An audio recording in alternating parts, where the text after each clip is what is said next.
안녕하세요. 오늘은 출애굽기 1부, 2부 이집트에서의 탈출에 이어서 마지막 3부 언약과 성막을 함께 살펴보겠습니다. 1부에서 우리는 이스라엘이 이집트에서 400년간 노예로 살다가 모세를 통해 하나님의 부르심이 시작되는 것을 보았습니다. 2부에서는 6월절의 밤, 홍해를 건너는 기적, 그리고 광야에서 하나님의 공급하심을 경험하는 여정을 살펴보았습니다. 이제 3부에서는 출애굽기의 가장 깊고 무거운 부분으로 들어갑니다. 시내산에서 이루어지는 하나님과 이스라엘의 언약, 십계명의 선포, 성막 건설의 명령, 금송아지 사건으로 인한 언약의 파기와 회복, 그리고 성막이 완공되어 하나님의 영광이 임하는 장면까지. 이것이 3부의 무대입니다. 자, 그럼 시작해보겠습니다. 제7부 시내산 언약과 십계명 출애굽기 19장에서 24장. 이스라엘 백성이 이집트를 떠난 지 3달째 되던 날 시내 광야에 도착합니다. 그들은 산 앞에 장막을 칩니다. 이 산이 바로 호렙산, 곧 시내산입니다. 모세가 불타는 떨기나무 앞에서 하나님을 처음 만났던 바로 그 산입니다. 하나님은 말씀하셨습니다. 내가 백성을 이집트에서 인도하여 낸 후에 너희가 이 산에서 하나님을 섬기리니 이것이 내가 너를 보낸 증거니라. 그 약속이 지금 이루어지고 있습니다. 하나님이 모세를 산으로 부르시고 이스라엘 백성에게 전할 말씀을 주십니다. 너희가 내 말을 잘 듣고 내 언약을 지키면 너희는 모든 민족 중에서 내 소유가 되겠고 너희가 내게 대하여 제사장 나라가 되며 거룩한 백성이 되리라. 3가지 정체성이 선언됩니다. 하나님의 소유, 제사장 나라, 거룩한 백성. 이것이 이스라엘의 부르심의 본질입니다. 하나님이 사흘 후에 시내산에 강림하시겠다고 예고하십니다. 백성은 자신을 성결하게 하고 옷을 빨아야 합니다. 산의 경계를 치고 아무도 올라가거나 산 끝에 손을 대지 말아야 합니다. 사흘째 되던 날 아침에 우레와 번개가 치고 빽빽한 구름이 산 위에 있으며 나팔 소리가 심히 크게 들립니다. 진중에 있는 모든 백성이 두려워 떱니다. 시내산에는 연기가 자욱한데 여호와께서 불 가운데서 거기 강림하셨기 때문입니다. 그 연기가 옹기가마 연기같이 떠오르고 온 산이 크게 진동합니다. 이 장면을 잠시 상상해 보십시오. 수백만 명의 사람들이 거대한 산 앞에 서 있습니다. 산 꼭대기에서는 불과 연기가 솟구치고 하늘에서는 천둥과 번개가 치고 나팔 소리가 점점 커집니다. 땅이 흔들립니다. 하나님이 오십니다. 이것이 거룩하신 하나님이 죄 많은 인간 세상에 임하시는 장면입니다. 두려움과 경이로움이 동시에 밀려오는 순간입니다. 그리고 하나님이 십계명을 선포하십니다. 출애굽기 20장에 기록된 이 10가지 말씀은 인류 역사상 가장 영향력 있는 도덕 법전으로 꼽힙니다. 하나씩 살펴보겠습니다. 첫 번째 계명입니다. 나는 너희를 이집트 땅 종되었던 집에서 인도하여 낸 너희 하나님 여호와라. 너는 나 외에는 다른 신들을 내게 두지 말라. 모든 계명의 기초입니다. 하나님이 먼저 구원하셨고 그 구원받은 자로서 살아가는 방식을 가르쳐 주시는 것입니다.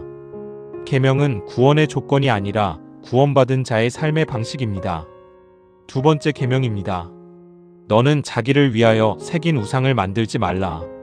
하나님은 어떤 형상으로도 표현될 수 없으신 분입니다.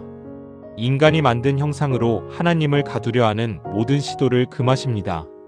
세 번째 계명입니다. 너는 내 하나님 여호와의 이름을 망령되이 일컫지 말라. 이름은 존재를 담습니다. 하나님의 이름을 가볍게 여기는 것은 하나님 자신을 가볍게 여기는 것입니다. 네 번째 계명입니다. 안식일을 기억하여 거룩히 지키라. 엿새 동안은 힘써 내 모든 일을 행할 것이나 7째 날은 내 하나님 여호와의 안식일인즉 너나 내 아들이나 내 딸이나 내 남종이나 내 여종이나 내 가축이나 내 문 안에 머무는 객이라도 아무 일도 하지 말라. 안식일은 단순한 휴식 규정이 아닙니다. 하나님이 창조 후 쉬신 것처럼 인간도 노동에서 해방되어 하나님과 함께하는 시간을 갖도록 명하신 것입니다.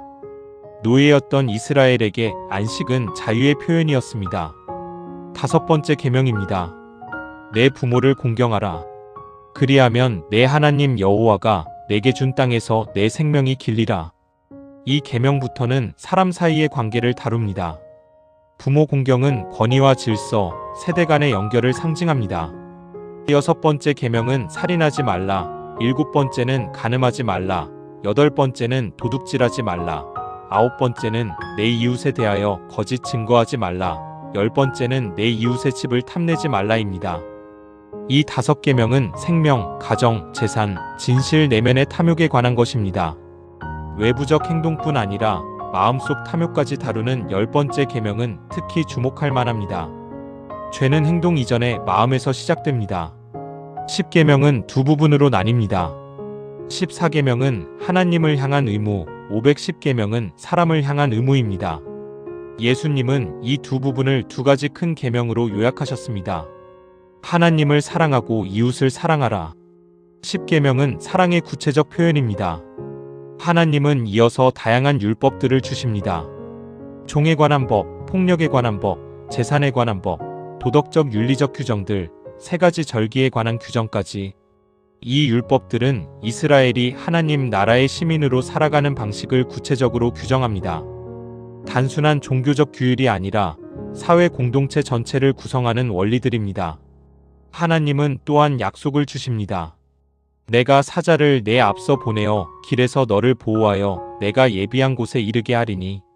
그리고 이방 민족들을 조금씩 쫓아내겠다고 하십니다. 한꺼번에 쫓아내면 땅이 황폐해지고 들짐승이 번성할 것이기 때문입니다. 하나님의 방법은 점진적입니다. 인간이 감당할 수 있는 속도로 일하십니다. 모세가 산에서 내려와 백성에게 여호와의 모든 말씀과 율례를 전합니다. 백성이 한 목소리로 대답합니다. 여호와께서 말씀하신 모든 것을 우리가 준행하리이다. 언약이 체결됩니다. 모세가 피를 가져다가 백성에게 뿌리며 말합니다. 이는 여호와께서 이 모든 말씀에 대하여 너희와 세우신 언약의 피니라. 피로 맺어진 언약입니다. 언약은 가볍지 않습니다. 그 후 모세와 아론, 나답과 아비후와 이스라엘 장로 70명이 산에 올라갑니다. 그들이 이스라엘의 하나님을 봅니다. 그의 발 아래에는 청옥을 편 것 같고 하늘같이 청명한 것이 있었습니다. 그들이 하나님을 뵙고도 먹고 마셨습니다. 두려움이 있었지만 죽지 않았습니다. 하나님이 그들을 받아들이신 것입니다. 언약의 식사, 하나님과 함께하는 식탁입니다. 그 후 모세는 40일 동안 산 위에서 하나님과 함께합니다. 여호수아도 함께 올라갔습니다. 장로들에게는 우리가 너희에게로 돌아올 때까지 여기서 기다리라고 이릅니다. 모세가 산에 오르니 구름이 산을 가리며 여호와의 영광이 시내산 위에 머뭅니다. 이스라엘 자손의 눈에는 산꼭대기에 여호와의 영광이 맹렬한 불같이 보였습니다. 제8부 성막 건설 명령 출애굽기 25장에서 31장. 모세가 산에 머무는 40일 동안 하나님은 엄청난 분량의 지시를 내리십니다. 그것은 성막, 곧 하나님이 거하실 처소를 만드는 방법에 관한 것입니다. 하나님이 말씀하십니다. 내가 그들 중에 거할 성소를 그들이 나를 위하여 짓되 물은 내가 내게 보이는 모양대로 장막을 짓고 기구들도 그 모양을 따라 만들지니라. 성막의 목적은 분명합니다. 하나님이 이스라엘 백성과 함께 거하시기 위함입니다. 이집트에서 구해내신 하나님이 이제 그 백성 가운데 임재하시겠다는 선언입니다. 성막은 하나님과 인간이 만나는 접점, 하늘이 땅에 내려오는 장소입니다. 먼저 법궤에 대한 지시가 나옵니다. 법궤는 조각목으로 만들되 길이 2규빗 반, 너비 1규빗 반, 높이 1규빗 반으로 만들고 순금으로 쌓아야 합니다. 그 위에 속죄소를 만들고 금으로 그룹 둘을 속죄소 양 끝에 만들어야 합니다. 법궤 안에는 하나님이 주실 증거판, 곧 10계명 돌판을 넣어야 합니다. 하나님은 내가 거기서 너와 만나고 속죄소 위 곧 증거궤 위에 있는 두 그룹 사이에서 내가 이스라엘 자손을 위하여 내게 명령할 모든 일을 내게 이르리라고 하십니다. 법궤는 하나님의 보좌이자 만남의 장소입니다. 다음으로 진설병 상에 대한 지시입니다. 조각목으로 상을 만들고 순금으로 쌓아야 합니다. 이 상 위에는 항상 진설병, 곧 얼굴의 빵이 놓여야 합니다. 12지파를 상징하는 12덩이의 빵이 항상 하나님 앞에 있어야 합니다. 이스라엘 백성이 항상 하나님 앞에 있다는 상징입니다. 순금 등잔대는 순금으로 만들되 가지가 6개 나오고 중앙 줄기를 포함해 7개의 잔에 불을 밝혀야 합니다. 성막 안을 밝히는 이 등잔대는 꺼지지 않아야 합니다. 하나님의 빛이 항상 비치고 있다는 것을 상징합니다. 성막 구조 자체에 대한 상세한 지시가 이어집니다. 세마포와 염소 털, 붉은 물들인 순양 가죽, 해달의 가죽으로 층층이 덮인 성막. 성막은 크게 두 공간으로 나뉩니다. 성소와 지성소입니다. 성소에는 등잔대와 진설병 상과 분향단이 있습니다. 지성소에는 법궤가 있습니다. 둘 사이를 구분하는 것은 청색, 자색, 홍색 실과 세마포로 짜서 만든 휘장입니다. 이 휘장은 거룩하신 하나님과 죄 많은 인간 사이의 경계입니다. 번제단에 대한 지시도 있습니다. 조각목으로 만들고 노스로 쌓아야 합니다. 이곳에서 제물이 불에 태워집니다. 번제단은 성막의 뜰 입구에 위치합니다. 하나님께 나아가는 첫 번째 관문입니다.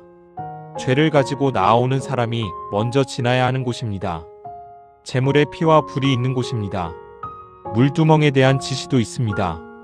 노스로 만든 큰 대야로 제사장들이 성막에 들어가기 전과 번제단에 나아가기 전에 손과 발을 씻어야 합니다. 하나님 앞에 나아가기 위한 정결의 과정입니다.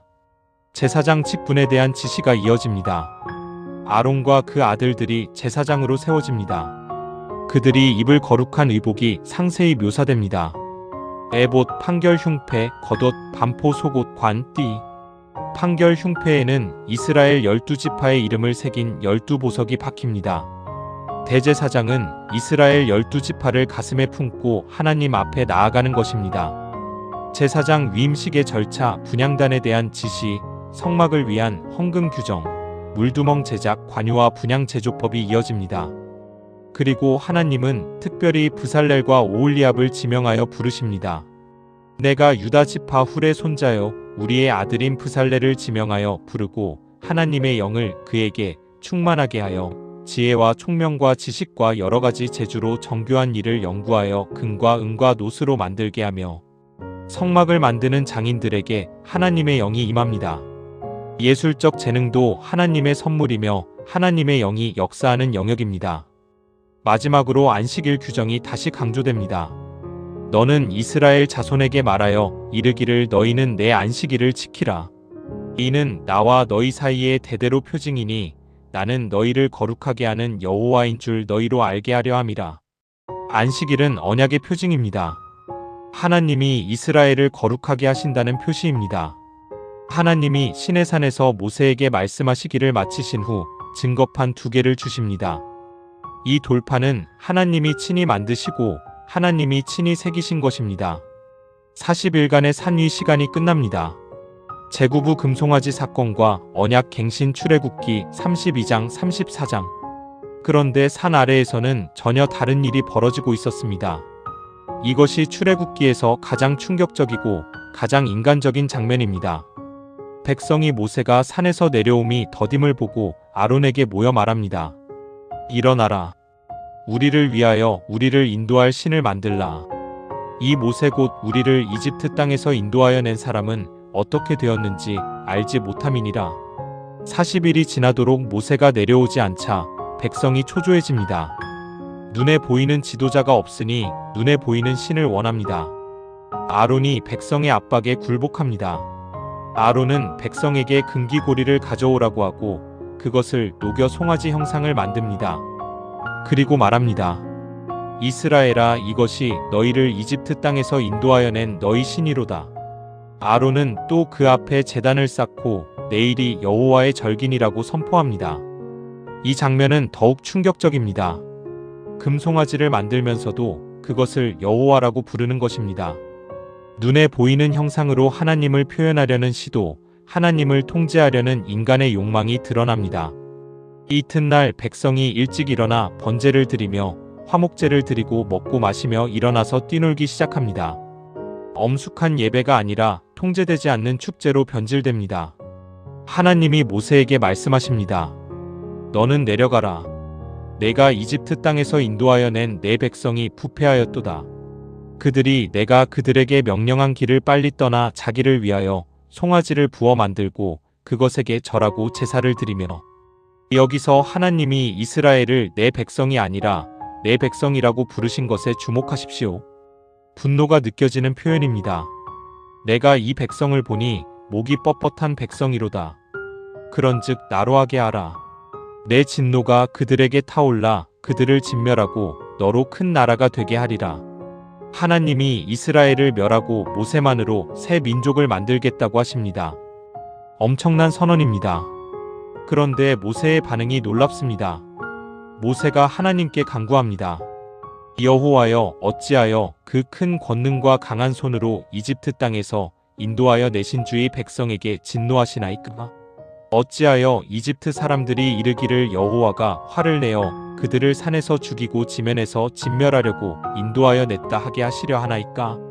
주의 맹렬한 노를 그치시고 뜻을 돌이키사 주의 백성에게 이 화를 내리지 마옵소서. 모세가 논거로 제시하는 것이 두 가지입니다. 첫째, 하나님의 명예입니다. 이집트 사람들이 뭐라고 할지를 생각하십시오. 둘째, 아브라함 이삭 야곱에게 하신 약속입니다. 당신이 하신 약속을 기억하십시오. 모세는 하나님의 말씀으로 하나님께 간구합니다. 이것이 중보기도의 본질입니다.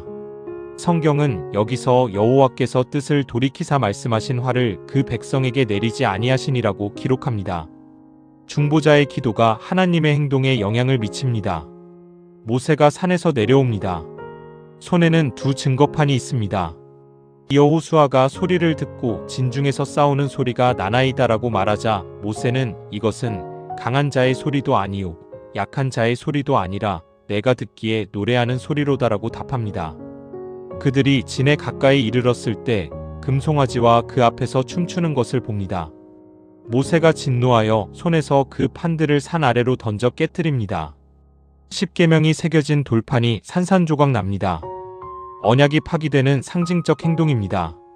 모세가 그들이 만든 송아지를 가져다가 불살라 부수어 가루를 만들어 물에 뿌려 이스라엘 자손에게 마시게 합니다. 그리고 아론에게 묻습니다. 이 백성이 내게 어떻게 하였기에 내가 그들에게 이같이 큰 죄를 짓게 하였느냐? 아론의 변명은 안타깝습니다. 내가 그들에게 금이 있는 자는 빼내라 하였더니 그들이 그것을 내게로 가져왔기로 내가 불에 던졌더니 이 송아지가 나왔나이다. 마치 스스로 나온 것처럼 말합니다. 책임 회피입니다. 모세가 진문에 서서 외칩니다. 누구든지 여호와의 편에 있는 자는 내게로 나아오라. 레위 자손이 모여 모세에게로 옵니다. 그날 3,000명이 죽습니다. 죄의 결과는 무겁습니다. 은혜는 값싸지 않습니다. 다음 날 모세가 다시 하나님께 올라가 말합니다. 슬프도소이다. 이 백성이 자기를 위하여 금신을 만들어 싸우니 큰 죄를 지었나이다. 그러나 이제 그들의 죄를 사하시옵소서. 그렇지 아니하시면 원하건대 주께서 기록하신 책에서 내 이름을 지워버려 주옵소서. 모세의 중보는 자기 자신까지 내어놓는 것입니다. 백성과 함께 지워지겠다는 것입니다. 이것이 진정한 목자의 마음입니다. 하나님은 죄를 지은 자를 내가 내 책에서 지우리라고 하시며 사자를 보내어 약속의 땅으로 인도하시겠다고 하십니다. 그러나 하나님의 진노가 완전히 거두어진 것은 아닙니다. 하나님은 나는 너희 중에 올라가지 아니하리니 너희는 목이 뻣뻣한 백성인즉 내가 길에서 너희를 진멸할까 하노라고 하십니다. 하나님의 직접적인 임재가 제한됩니다. 이스라엘 백성이 이 말을 듣고 슬퍼합니다. 모세는 진 밖에 회막을 치고 여호와를 앙모하는 자는 다 진 바깥 회막으로 나아오라고 합니다. 모세가 회막으로 들어가면 구름 기둥이 내려와 회막 문에 서고 여호와께서 모세와 말씀하십니다. 백성이 다 보고 각자 자기 장막 문에 서서 예배합니다. 그 후 모세가 하나님께 간구합니다. 주께서 나를 아신다 하시나 나는 주께서 내 뒤를 따라 보내실 자를 지정해 주지 아니하셨나이다. 주께서 나를 은총으로 여기시면 원하건대 주의 길을 내게 보이사 내가 주를 알고 주의 목전에 은총을 입게 하시며 이 족속을 주의 백성으로 여기소서. 모세는 하나님의 직접적인 동행을 간구합니다. 하나님이 대답하십니다. 내가 친히 가리라. 내가 너를 쉬게 하리라. 모세가 더 나아갑니다. 주의 영광을 내게 보이소서. 놀라운 요청입니다. 하나님의 영광 자체를 보여달라는 것입니다. 하나님이 말씀하십니다. 나의 모든 선한 것이 내 앞으로 지나게 하고 여호와의 이름을 내 앞에 선포하리라. 나는 은혜 베풀 자에게 은혜를 베풀고 긍휼히 여길 자를 긍휼히 여기리라. 그러나 내가 내 얼굴은 보지 못하리니 나를 보고 살 자가 없음이니라. 그리고 하나님이 모세를 반석 틈에 두고 그가 지나갈 때 손으로 덮으시고 그 후 손을 거두어 등만 보게 하십니다. 이것은 출애굽기에서 가장 신학적으로 깊은 장면입니다. 인간이 거룩하신 하나님을 정면으로 볼 수 없다는 한계, 그러나 하나님은 자신을 최대한 계시하기를 원하신다는 사랑이 동시에 드러납니다. 하나님이 다시 돌판 2개를 깎아 만들라고 하십니다. 모세가 새벽에 일어나 2 돌판을 가지고 시내산에 오릅니다. 하나님이 구름 가운데 강림하시어 그와 함께 거기 서서 여호와의 이름을 선포하십니다. 여호와라, 여호와라. 자비롭고 은혜롭고 노하기를 더디하고 인자와 진실이 많은 하나님이라. 인자를 천대까지 베풀며 악과 과실과 죄를 용서하리라. 이것이 하나님의 이름의 내용입니다. 심판 이전의 자비, 진노 이전의 은혜입니다. 모세가 급히 땅에 엎드려 예배합니다. 그리고 다시 중보합니다.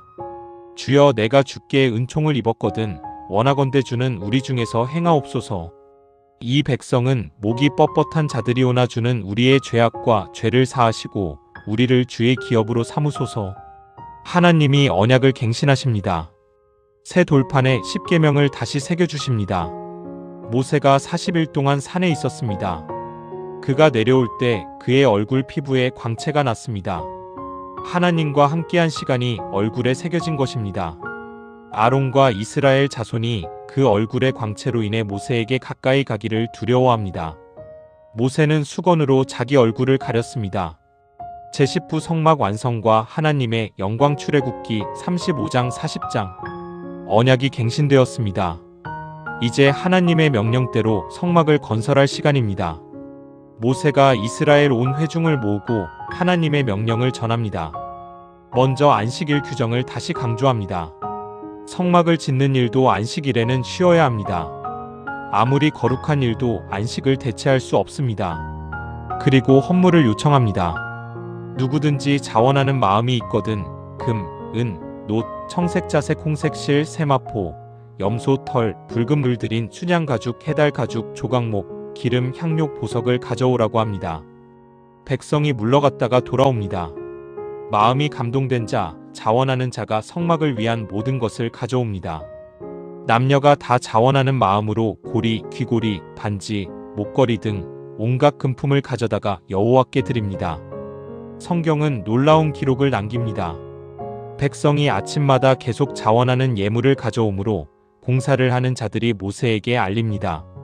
백성이 너무 많이 가져오므로 여호와께서 명령하신 일에 쓰기에 남음이 있나이다. 모세가 온 진중에 명령을 전하여 어떤 사람도 성소에 드릴 예물을 더 만들지 말라고 합니다. 헌물을 중단시켜야 할 만큼 너무 많이 가져온 것입니다. 이것은 기독교 역사상 전무후무한 헌금 사례로 꼽힙니다. 브살렐과 오홀리압이 앞장서서 일합니다. 하나님이 이 2장인을 부르시고 지혜와 재주를 주셨습니다. 그들과 함께 지혜 있는 모든 자가 성막의 각 부분을 만들기 시작합니다. 법궤, 속죄소, 진설병, 상, 순금 등잔대, 분향단, 번제단, 물두멍, 성막의 각 구조물들이 하나씩 만들어집니다. 성경은 성막의 각 기물이 만들어지는 과정을 상세히 기록하면서 반복적으로 여호와께서 모세에게 명령하신 대로라는 표현을 씁니다. 이 표현이 무려 16번이나 반복됩니다. 지시받은 대로 만들었다는 것입니다. 하나님의 설계를 그대로 구현했다는 것입니다. 성막 건설은 순종의 예술이었습니다. 성막에 사용된 금의 총량이 기록됩니다. 성소의 금이 무게 단위로 29달란트와 730세겔, 은은 100달란트와 1775세겔, 놋은 70달란트와 2400세겔이었습니다. 이 모든 것이 백성의 자원하는 헌금에서 나왔습니다. 풍요로운 이집트에서 나올 때 가져온 재물들이 이제 하나님의 성막을 만드는 데 쓰입니다. 이집트의 재물이 하나님의 집 재료로 변화된 것입니다. 제사장 의복도 만들어집니다. 아론의 에봇, 판결 흉패, 겉옷, 반포 속옷, 관, 띠 12지파의 이름이 새겨진 12보석, 이 모든 것이 여호와께서 모세에게 명령하신 대로 만들어집니다. 드디어 성막이 완성됩니다. 모든 기물이 준비되었습니다. 하나님이 모세에게 말씀하십니다. 첫째 달 초하루에 성막 곧 회막을 세울지니라. 그날이 옵니다. 모세가 성막을 세웁니다. 기초판을 놓고 널판을 세우고 가로대를 꽂고 기둥을 세우고 성막 위에 덮는 것을 펴고 증거계를 들여놓고 상을 들여놓고 등잔대를 놓고 분향단을 놓고 뜰에 번제단을 놓고 물두멍을 놓습니다. 모세가 모든 일을 마침에 성경의 이 짧은 문장이 엄청난 무게를 담고 있습니다. 수백만 명의 노예들이 광야에서 하나님의 지시대로 만들어낸 성막이 완성된 것입니다. 순종이 완성되는 순간입니다. 그때 일어나는 일을 성경은 이렇게 기록합니다. 구름이 회막에 덮이고 여호와의 영광이 성막에 충만함에 모세가 회막에 들어갈 수 없었으니 이는 구름이 회막 위에 덮이고 여호와의 영광이 성막에 충만함이었더라. 하나님의 영광이 성막에 충만합니다. 하나님이 직접 그 처소로 들어오신 것입니다. 모세조차 들어갈 수 없을 만큼 하나님의 임재가 가득합니다. 출애굽기의 대단원입니다. 이집트에서의 400년 고통, 모세의 소명, 10가지 재앙, 6월절, 홍해, 기적, 광야의 여정, 시내산 언약, 금송아지의 배반, 언약의 회복, 성막 건설. 이 모든 긴 여정의 목적지가 바로 이것이었습니다. 하나님이 백성 가운데 거하십니다. 출애굽기는 이렇게 마칩니다.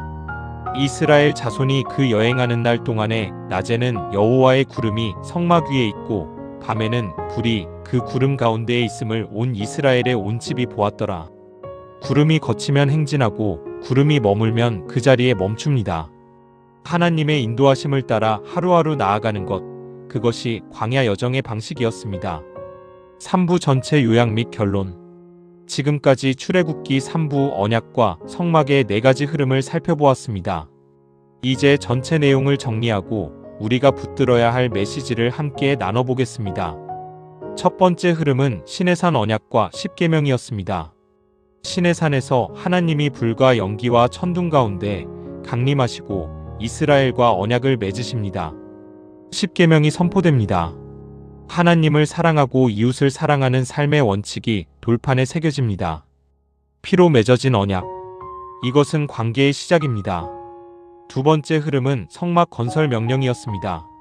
하나님이 자기 백성 가운데 거하시겠다는 선언입니다. 성막의 모든 기물은 하나님과 인간의 만남을 구체적으로 표현합니다. 법궤는 하나님의 보좌, 속죄소는 용서의 자리, 진설병은 하나님 앞에 항상 서 있는 백성, 등잔대는 꺼지지 않는 빛. 성막은 복음의 입체적 그림입니다. 세 번째 흐름은 금송아지 사건과 언약 갱신이었습니다. 언약이 맺어진 지 40일도 안 되어 이스라엘은 금송아지를 만들어 섬깁니다. 언약이 파기됩니다. 그러나 모세의 중보가 하나님의 진노를 돌이킵니다. 하나님은 자신을 자비롭고 은혜롭고 노하기를 더디하는 하나님으로 계시하시고 언약을 갱신하십니다. 실패 이후의 회복, 배반 이후의 용서, 이것이 하나님의 은혜입니다. 네 번째 흐름은 성막 완성과 하나님의 영광이었습니다. 자원하는 헌금이 넘쳐 중단시켜야 했고 장인들이 하나님의 명령대로 성막을 완성했습니다. 그리고 하나님의 영광이 성막에 가득 찼습니다. 모든 여정의 목적지는 하나님과 함께하는 것이었습니다. 그렇다면 출애굽기 3부가 우리에게 전하는 핵심 메시지는 무엇일까요? 첫째, 계명은 구원의 조건이 아니라 구원받은 자의 삶입니다. 십계명은 내가 너를 구원했으니 이제 이렇게 살라는 것입니다. 먼저 구원하시고 나서 삶의 방식을 가르쳐 주십니다. 계명을 지켜야 사랑받는 것이 아니라 사랑받았기 때문에 계명을 지키는 것입니다. 둘째, 하나님은 우리 가운데 거하기를 원하십니다. 성막의 목적은 단 하나, 하나님이 백성 가운데 거하시는 것입니다. 신약에서 예수님은 말씀이 육신이 되어 우리 가운데 거하심이라고 기록됩니다. 성막이 예수님을 통해 성취됩니다. 그리고 오늘 성령님이 우리 안에 거하십니다. 우리 몸이 성막입니다. 셋째, 인간은 반드시 실패하지만 하나님은 반드시 회복하십니다. 금송아지 사건은 인간의 부패가 얼마나 빠른지를 보여줍니다. 언약이 맺어진 지 40일 만에 깨집니다. 그러나 하나님은 포기하지 않으십니다. 더 깊은 자기 계시, 더 풍성한 은혜로 언약을 갱신하십니다. 우리의 실패가 하나님의 사랑을 끝내지 못합니다. 넷째, 중보기도는 역사를 바꿉니다. 모세의 기도가 하나님의 마음을 돌이켰습니다. 자기 자신을 내어놓는 중보, 그것이 가장 강력한 기도입니다. 예수님은 지금도 우리를 위해 중보하십니다. 그리고 우리도 서로를 위해 중보할 때 역사가 바뀝니다. 다섯째, 하나님의 영광이 목적지입니다. 성막이 완성되었을 때 하나님의 영광이 가득 찼습니다. 이스라엘의 모든 고난과 광야 여정의 목적지는 바로 그것이었습니다. 하나님이 함께하심. 우리 삶의 목적도 하나님의 영광이 우리 가운데 가득한 것입니다. 출애굽기 3부는 이 한 문장으로 요약됩니다. 하나님은 실패한 백성을 포기하지 않으시고 마침내 그들 가운데 거하신다. 시내산에서 울려 퍼진 십계명의 소리, 금송아지 앞에서 파기된 언약의 돌판, 모세의 눈물 어린 중보, 다시 새겨진 언약의 말씀, 넘쳐나는 헌물로 세워진 성막, 그리고 영광으로 가득 찬 그 공간. 이 모든 이야기는 결국 하나를 말합니다. 하나님은 당신과 함께하기를 원하신다는 것입니다. 광야가 끝나지 않은 것 같아도, 실패가 너무 커 보여도, 언약이 파기된 것처럼 느껴져도 하나님은 새 돌판을 준비하십니다. 새롭게 시작할 기회를 주십니다. 그리고 마침내 당신 가운데 거하십니다. 오늘 우리의 삶도 그 이야기의 연속입니다. 이상으로 출애굽기 3부 말씀을 마치겠습니다. 1부부터 3부까지 출애굽기 전체를 함께 살펴보신 여러분께 감사드립니다. 이 말씀이 여러분의 삶에 깊이 새겨지기를 바랍니다.